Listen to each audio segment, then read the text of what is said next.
जिसपे आप जैसे विद्वान का कहना मायने रखता है। मेरा आपसे सवाल फिर से यह है कि जुमे की नमाज को समूह के बीच में पढ़ना या मस्जिद में जाकर पढ़ना कितना जरूरी है, इसके संदर्भ में आपकी तरफ से स्पष्टता बहुत जरूरी है। बंद है, कोई मस्जिद में नमाज नहीं पढ़ रहा है, सब घर में नमाज पढ़ रहे हैं और यही होना चाहिए, घर के अंदर पढ़ना चाहिए।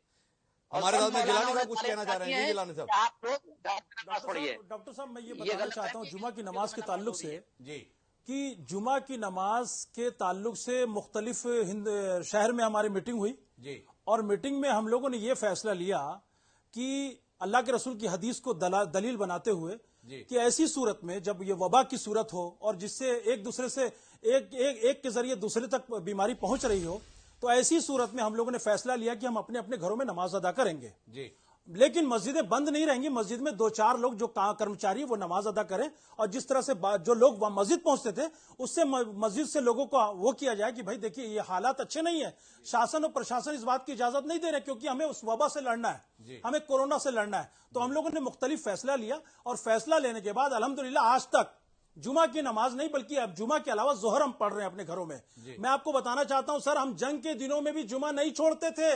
हमारा आप इतिहास उठा के देख लीजिए, हमने बड़ी बड़ी बदतर सूरत में भी जुमा नहीं छोड़ा। लेकिन हमारे सामने जब संविधान दिखता है, हमारे सामने जब भारत सरकार दिखता है और उसके फरमान दिखते हैं और इंतजामिया का जो हुक्म है वो हुक्म जब हमारे सामने आता है तो हम जुमा को तर्क कर देते हैं और जब जोहर पढ़ते हैं। क्यों? क्योंकि हम इस्लाम में से तो वाबस्ता है लेकिन हम एक भारत देश के वासी हैं। हमारे ऊपर हमारा पीएम है, वो हमारा बादशाह है, वो हमें हुक्म नाफिज करता है, हम उसको कबूल करते हैं और कयामत तक कबूल करते रहेंगे। जो कबूल नहीं करेगा वो सजावार है। लेकिन सर इसके बावजूद भी कभी जुमा के नाम पे, कभी तबलीग के नाम पे, कभी कोरोना के नाम पर सिर्फ मुसलमान टारगेट में। मेरी अपील करता हूं, मैं गुजारिश करता हूं कि रवांडा का इतिहास ना दोहराया जाए। अगर रवांडा का इतिहास दोहरा दिया गया हिंदुस्तान में तो उन 90 लाख लोगों के लिए जो 70,000 लोगों को मौत के घाट उतारा था रवांडा सरकार ने, रवांडा हुकूमत ने, आज वो हाल हो जाएगा। सर मीडिया के जरिए सिर्फ मोहब्बत की बात कीजिए, मीडिया के जरिए सिर्फ इत्तेफाक की बात कीजिए, सिर्फ इत्तेहाद की बात कीजिए। सर मैं चाहता हूं कि अल्लाह ने आपको उस मनसब पे बैठाया है कि आप अगर गुजारिश कर देंगे तो काम हो जाएगा। और मैं भी सारी कौम से मुकम्मल अपील करता हूं, सारी जमात से कि प्रशासन और शासन का मुकम्मल साथ दें। और अगर नहीं देते हैं तो आप बदनाम नहीं हो रहे, पूरी मुल्क पूरी मिल्लत बदनाम हो रही है। लेकिन इसके बावजूद भी अगर हम पर आतंकवाद का लेबल लगाया गया, इसके बावजूद भी हमें उग्रवादी का लेबल लगाया गया तो हम सुप्रीम कोर्ट का दरवाजा खटखटाएंगे। सर ये याद रखिएगा। आतंकवादी का कौन तमगा लगाना चाहेगा? कौन अपने भाइयों के संदर्भ में इस प्रकार का बर्ताव करना चाहेगा? आप सलमान खान हैं, कईयों के हीरो हैं। सलमान खान को जिन लोग अपना नायक मानते हैं वो हिंदू या मुसलमान के आधार पर भेद करके नहीं देखते हैं। वो सलमान खान भी मौजूदा परिस्थितियों को लेकर क्या कुछ कहें वो भी आपको सुनवा देता हूं। आपने चाहा था कि मुझे मुरादाबाद के फुटेज दिखवाएं, आप स्क्रीन पे देख सकते हैं मुरादाबाद में क्या कुछ हुआ है। 17 लोग गिरफ्तार हुए हैं, ये मुरादाबाद के ही फुटेज है। सलमान खान की बात हमको दलील मत पेश कीजिए। सलमान खान सबसे पहले यह साबित करे कि उसकी हकीकत क्या है। हिरन जब हिरन मारे थे और भारत देश सरकार का जब उनके कानून का उल्लंघन किए थे तब सलमान खान नहीं थे। आज उन्होंने एक अच्छी बात, मीठी बात कही थी तो आज सलमान खान हो गए। मौजूदा पहले सलमान खान देशद्रोही था। माफ करें जिलानी साहब, आपकी परेशानी क्या है?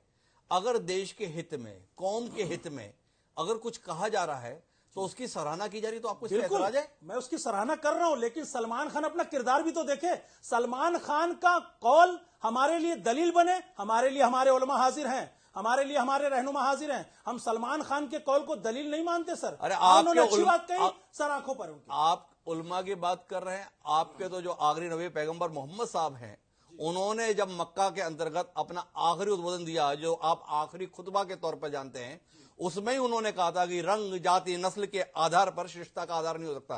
बड़ाई का अगर कोई आधार है तो वो केवल है ईमान और चरित्र। और उसी में उन्होंने कहा था अपने हाकिमों का आज्ञा पालन करना, जिस अनुसार जैदी साहब भी कह रहे हैं कि जो सरकार ने कहा उसको पालन करना चाहिए। आप लोग विद्वान लोग हैं, आप अपने धर्मगुरु हैं, मेरी बात पूरी होने दीजिए। आपके स्तर पर यह कार्यक्रम करने का उद्देश्य बहस कराना नहीं बल्कि अपने अनुयायियों को इस बात के लिए प्रेरित करना है कि वो अपने इस बर्ताव को बदलें, अपनी कुछ लोगों के बर्ताव के कारण पूरी के पूरे समुदाय पर सवाल उठ जाता है, ये ठीक नहीं है।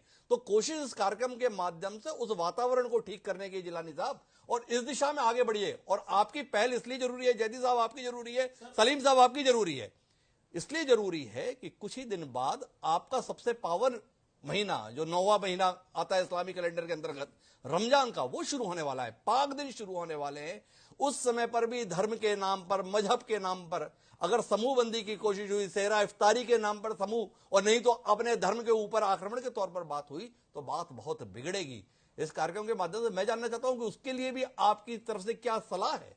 सर, आपने जो आखिरी खुतबे की बात की कि अल्लाह के रसूल सल्लल्लाहु अलैहि वसल्लम ने जो आखिरी खुतबा दिया उसमें फला फला गुफ्तगू की, सर मैं गुजारिश करता हूं आप अपनी इस्लाह कर लें कि वो गुफ्तगू ये नहीं थी जो आप बता रहे हैं। गुफ्तगू दरअसल ये थी कि मेरे बाद मैं कुरान और अहले बैत को छोड़े जा रहा हूं। जब कुरान को समझना हो तो अहले बैत से समझना, यानी मेरा वंश, मैं अपने वंश को छोड़े जा रहा हूं और कुरान को छोड़े जा रहा हूं। और अगर मेरे वंश को समझना हो तो कुरान से समझना। सर, मेरे लिए मेरा रहनुमा कुरान और अहले बैत है। मैं किसी सलमान खान या शाहरुख खान की बात को दलील नहीं मानता, लेकिन हाँ, मेरे सामने मेरा पीएम, मेरा बादशाह है, मेरा हुक्मरान है। वो जो कहेंगे हमारे सर आंखों पर होगा। क्यों? हम सब उनके अधीन हैं, हम सब संविधान के अधीन हैं। मैं सारी कौम से गुजारिश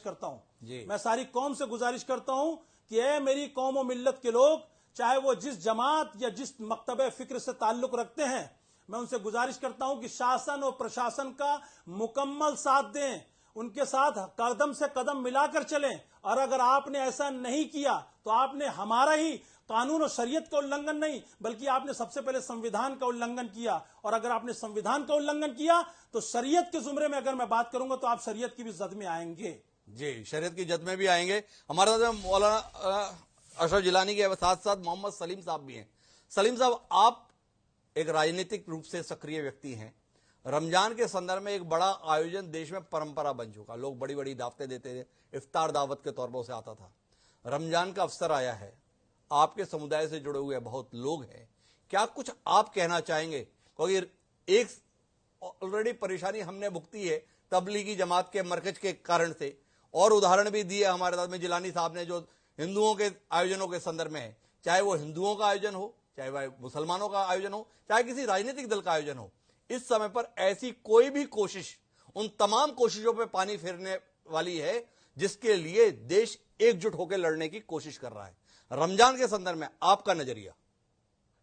देखिए, हमारे जो शहर काजी जितने भी हैं पूरे मध्य प्रदेश के या देश के, जो भी हमारे बुजुर्ग हैं, उन्होंने कहा है कि घर पर रहकर ही इबादत करें, और जो उनका आदेश होता है, क्योंकि वो वही चीज बोलते हैं जो जरूरी है। अभी हम लोग घर पे रहकर जुमे की नमाज पढ़ रहे हैं, 5 वक्ता की नमाज घर पे रहकर पढ़ रहे हैं, रमजान भी घर पर रहकर ही करेंगे।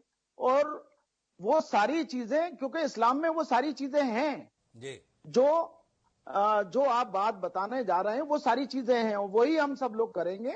और हमारे जो बुजुर्ग हैं वो भी वही बात बताते हैं जो इस्लाम बताता है। और इस्लाम जो बात बताता है वो एक ऐसी बात है, वो पूरी दुनिया के लिए है, वो पूरी दुनिया के लिए है। जयदी साहब, आपका नजरिया? देखिए, ऐसा है कि इस्लाम जो है उसने जो चीजें बनाई हैं, जो भी नियम बनाए हैं, वो इंसान के फायदे के लिए बनाए हैं। चाहे नमाज हो, चाहे रोजा हो। नमाज इंसान पढ़ता है, मुसलमान पढ़ता है, तो उससे अल्लाह को कोई फायदा नहीं होता है, बल्कि इंसान को ही फायदा होता है। और जो आज ये हमें कोरोना के बारे में बताया जाता है कि भाई आप बाहर जाओ तो पहले घर में आके हाथ धो लो, कुल्ली करो, नाक साफ कर लो, तो ये हमें इस्लाम पहले ही बता चुका है कि रोज दिन में जब 5 बार तुम नमाज पढ़ोगे, वुजू करते हैं तो उसकी पूरी प्रक्रिया ये है, उसके बाद कुल्ली करोगे, उसके बाद नाक में पानी डालोगे, तो ये वजू का तरीका होता है। यानी वो हम इससे पहले ही वो बता चुका है कि तुम कोरोना या किसी भी वायरल इन्फेक्शन से बचे रहोगे। अब अगर इसके बाद ही मुसलमान इस बात को नहीं मान रहा है, तो और जिहालत जो है वो कोई धर्म देख के नहीं आती है। हमारे हिंदू भाइयों में भी जिहालत है और मुसलमानों में भी जिहालत है। और लेकिन जब हमारे कर्णधार जो हैं इस तरह की फालतू की बातें कर रहे हैं कि जहां हमें दवा चाहिए वहां हमें ताली बजाने के कहा जा रहा है। अरे ताली खुशी के मौके पर बजाई जाती है, थाली खुशी के मौके पर बजाई जाती है, दिए जो है खुशी के मौके पर जलाए जाते हैं। तो जब हमारा कर्णधार इस तरह की बात करेगा तो जनता की तो जान ही दीजिए, और फिर उसके बाद मुसलमानों की बात तो और उससे आगे बढ़ गई है, समझे आप। क्योंकि जाहिर है ये तय बात है कि मुसलमानों में जिहालत है, क्योंकि उसकी तरफ ज्यादा ध्यान नहीं दिया गया है, और आज भी वो बिजनेस और ये दूसरे काम जो है टेक्निकल वो करते हैं, उनमें उतनी सूझबूझ नहीं है। लेकिन हमारे जो हिंदू भाई हैं तो वो उनमें सूझबूझ है। तो वो अमेरिका क्या हमसे कम है समझदारी में? चाइना क्या हमसे कम है? लंदन क्या कम है? लेकिन वहां पर ये बीमारी क्यों बढ़ रही है? हमसे ज्यादा बढ़ रही है। हमारे देशवासी बहुत कंट्रोल किए हुए हैं और बहुत ही वो अपने को दो दिक्कतें रहती हैं, एक अक्ल कम होना, एक अक्ल ज्यादा होना। अमेरिका भुगत रहा है अक्ल ज्यादा होने के कारण। वहां पर समय रहते जो कदम उठाने थे वो कदम उठाने के स्थान पर वो केवल धन दौलत देखते रहेगा, जान नहीं देखी। हिंदुस्तान के संदर्भ में कोशिश है कि पहले जान देख लें फिर जहान भी संभाल लेंगे। रामेश्वर शर्मा जी आपकी बात के दौरान कुछ कहना चाह रहे थे, रामेश्वर शर्मा जी को रुख करते हैं और उनसे एक सवाल भी है कि रामेश्वर जी, कुल मिलाकर प्रदेश और देश में हुकूमत आपकी पार्टी की है, ये जो एक वातावरण बन रहा है परस्पर दूरी का, परस्पर टकराव का, परस्पर एक दूसरे के संदर्भ में नकारात्मकता का, इसको दूर करने के लिए बतौर जनप्रतिनिधि आप क्या सोचते हैं? इसके साथ हम अपने इस कार्यक्रम को विराम देने की ओर अग्रसर होंगे।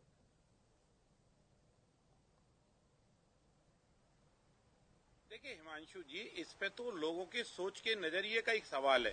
प्रधानमंत्री जी ने ताली इसलिए नहीं बजवाई कि उस ताली से हम कोई उत्सव मना रहे हैं। ताली इस बात के प्रतीक थी कि भैया जो डॉक्टर हैं जिनको हम हाथ मिलाकर या गुलदस्ता देकर बधाई नहीं दे सकते, पर ताली बजाकर उनका हौसला अफजाई कर सकते हैं। जो पुलिस के जवान हमारे लिए दिन रात अपने परिवार को छोड़ के कर रहे हैं, हौसला उनके ताली बजाकर उनके हौसला अफजाई के लिए है। देश एकता का, अगर हमने दिए जलाने की बात कही या मोबाइल टार्च जलाने की बात की, तो ये देश के मनोबल को बढ़ाने के लिए था। क्योंकि मनोबल बढ़ाने के लिए हमारे पास कोई सामूहिक आयोजन करने की अनुमति नहीं है इस पूरे घटनाक्रम में। अगर सामूहिक आयोजन करने की घटनाक्रम में अनुमति थी तो खूब अजाने पड़ो, कौन रोका था? फिर कौन माता वैष्णो देवी की लाखों लोगों की यात्रा रोक सकता है? किसी ने माई के लाल ने दूध पिया है? कोई रोक पाएगा? कोई रोक पाएगा बालाजी की यात्रा? नहीं रोक पाएगा। लेकिन सवाल ये है कि ये सब धर्म सब इस बात के लिए है कि भैया इंसान अगर जिंदा रहेगा, परित सरस धर्म नहीं भाई, पर पीड़ा सम नहीं अदुमाई। हमने इस समय परित है, और परित में क्या है? परित में ये है कि इस समय मेरे पड़ोस में अगर मेरा कोई दुश्मन भी रहता है तो मेरी जंग खत्म। आज जंग है हमारी और उसकी मिलकर कोरोना से। उसके परिवार की आने वाली हर विपत्ति मेरी अपनी विपत्ति होगी, क्योंकि मैं उसका पड़ोसी हूँ। पड़ोसी हिंदू और मुसलमान के आधार पर नहीं। ये धर्म जब निभाओगे तो कोई किसी को जो है तिरछी नजर से नहीं देखेगा, कोई किसी को सक्की नजर से नहीं देखेगा। आज किसी को भी ये नहीं कह सकता कि हमने जाति दुश्मनी के कारण किसी को बंद किया है। अगर ये आता है, और कितनी मूर्खों जैसी बातें हो रही हैं साहब, मैं तो आपसे निवेदन करूंगा, राजभवन में 5000 का कोई हाल ही नहीं है। खैर उसमें तो मैंने भी आपत्ति व्यक्त कर दी। जिलानी साहब रहने दीजिए, मतलब वो एक जायज बात नहीं है। आप एक उदाहरण देना चाहते हैं वो अलग बात है, पर तथ्य से परे बात कहें तो आप जैसे विद्वान आदमी के मुंह से एक गलत बयानी इसलिए ठीक नहीं है। विधायकों की गलत बयानी ने सब्जी वाले को मुसलमान और हिंदू बना दिया। विधायक की गलत बयानी ने सब्जी वाले को हिंदू और मुसलमान बना दिया। आज मुसलमान कोई भी सब्जी वाला हिंदू मोहल्ले में नहीं जा सकता। ये क्यों आप इतनी नफरत फैला रहे हैं आप लोग अपने बयान से? और आप हमें इल्जाम लगाते हैं कि संसद में ऐसा नहीं हो। क्या सही सही बताइए, 23 तारीख को शपथ ग्रहण समारोह में आप नहीं थे? हम नहीं फैला रहे, फिर आप गलत लाइन पर जा रहे हो जनाब। विधायक साहब आप ये बताइए, क्या आप 23 तारीख के संसद वाले मामले में नहीं वो थे? संसद नहीं थी, एक तो पहले ये जान लीजिए, वो विधानसभा थी, मध्य प्रदेश की विधानसभा। दूसरा वो राजभवन थी। राजभवन में 200 लोगों के बीच में शपथ हुई, उसका सारा मीडिया गवाह है, सारे चैनल गवाह है। गलत बयानी से उसका स्वरूप नहीं बदल सकता। लेकिन महत्वपूर्ण विषय ये नहीं है जिलानी साहब, आपसे इस मौके पर एक विद्वता की अपेक्षा है, एक ऐसी अपेक्षा जिससे समाज को दिशा मिल सके। हम हिंदू मुस्लिम के झगड़े में नहीं पड़ना चाहते हैं। हम पढ़ना चाहते हैं तो केवल इस विषय में कि मुस्लिम समुदाय का एक वर्ग जो अज्ञान के चलते, अशिक्षा के चलते या जानकारी की कमियों के चलते अपने ही परिवार का दुश्मन हो रहा है। कटघोरा में एक बच्चा जो संक्रमित था, उसके कारण से आज 2 दर्जन से ज्यादा उसी के परिवार से जुड़े हुए लोग संक्रमित हैं। इतनी गंभीर स्थिति है। ये चिंता हमारी किसके संदर्भ में है? तो वो चिंताएं अपने बीच के लोगों के संदर्भ में ही है। ऐसे में आपसे कुछ सार्थक बात की उम्मीद है। अब हम अंतिम चरण में हैं, आपसे जानना चाहूंगा कि रमजान के संदर्भ में क्या कुछ आप जो है राजीव गांधी के बेटे हैं, स्वयं प्रवक्ता हैं इस्लामिक कोर्ट के संदर्भ में, आपकी बात के मायने हैं, आखिरी टिप्पणी आपसे ही लेना चाहूंगा। सर, मैं रमजान के ताल्लुक से यही कहता हूं सारे मुस्लिम समाज को, अपनी सारी कौम और मिल्लत को ये गुजारिश करता हूं कि अपने अपने घरों में रोजे और अफ्तार का एहतमाम करें। किसी के यहां दावत तवाज़ो का कोई एहतमाम ना करें। जो तरावी का सिलसिला मस्जिद में पहले होता था, अब वो अपने घर में छोटी तरावी या सूरे तरावी पढ़ें। और अगर कोई आपके घर में हाफिज है तो अपने घर में हाफिज से 2, 4, 5 लोग सोशल डिस्टेंसिंग लेकर तरावी का एहतमाम करें। दूसरी बात, हम एक दूसरे के घर बिल्कुल ना जाएं और एक दूसरे के घर जाने से बिल्कुल बचें, दावत तवाज़ो से बचें। जो प्रशासन और शासन हमसे उम्मीद करता है, हम उससे अच्छा परफॉर्मेंस देकर अपनी कौम और मिल्लत की फलाह और बहबूदी की काम करें।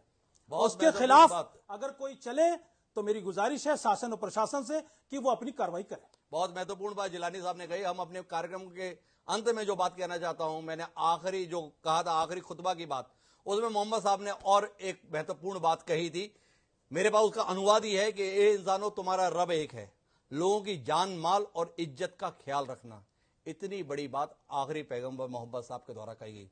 उम्मीद है जो इस्लाम के अनुयायी हैं वो अपने आखिरी पैगंबर की बात को न केवल सुनेंगे ही बल्कि मानेंगे भी। और अगर उन्होंने मान लिया तो जिस समस्या से इस समय देश गुजर रहा है, कोरोना एक तरफ, लेकिन जो ये हिंदू मुसलमान का मामला बन रहा है, इससे भी शायद हम उबर जाएंगे। आप सभी मेहमानों का बहुत बहुत धन्यवाद हमारी इस चर्चा को सार्थक बनाने के लिए। समय है अब आज के शेर का। हमारा आज का शेर मौजूदा हालात पर यह है कि मंदिर चुप खड़ा है, बेखबर मस्जिद खड़ी है। मंदिर चुप खड़ा है, बेखबर मस्जिद खड़ी है, फिर क्यों दिलों में नफरत की जिद पड़ी है। कायनात चाहती अब मिल्लत की जरूरत है, जिंदगी नेमत है यही समझने की जरूरत है। संतोष कुमार जी ने जो ये पंक्तियां कही थी, उम्मीद है कि हमारे देश के जितने भी लोग हैं वो इस भावना को समझेंगे और इस जंग से जीतने में अपना योगदान देंगे। मुझे दीजिए याद, कल फिर मुलाकात होगी। सादा प्रणाम।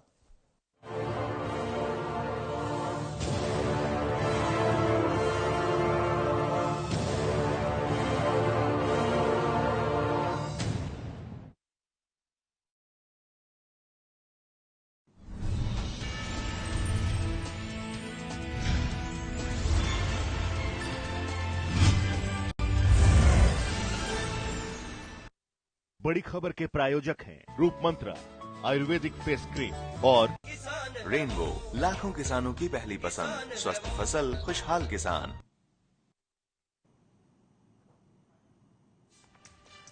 स्वास्थ्य मंत्रालय के संयुक्त सचिव लव अग्रवाल ने कहा कि भारत में कोरोना के मरीजों की संख्या बढ़कर 13,380 से ज्यादा हो गई है और अब तक वायरस से 435 से ज्यादा लोगों की मौत हो चुकी है। संयुक्त सचिव लव अग्रवाल ने कहा कि पिछले 24 घंटों में भारत में 23 लोगों की मौत हो चुकी है और कोरोना से 13.6% मरीज ठीक हुए हैं। साथ ही डॉक्टरों की भी तारीफ करते हुए कहा कि हमारी स्वास्थ्य विभाग की टीम और डॉक्टर बेहतर काम कर रहे हैं।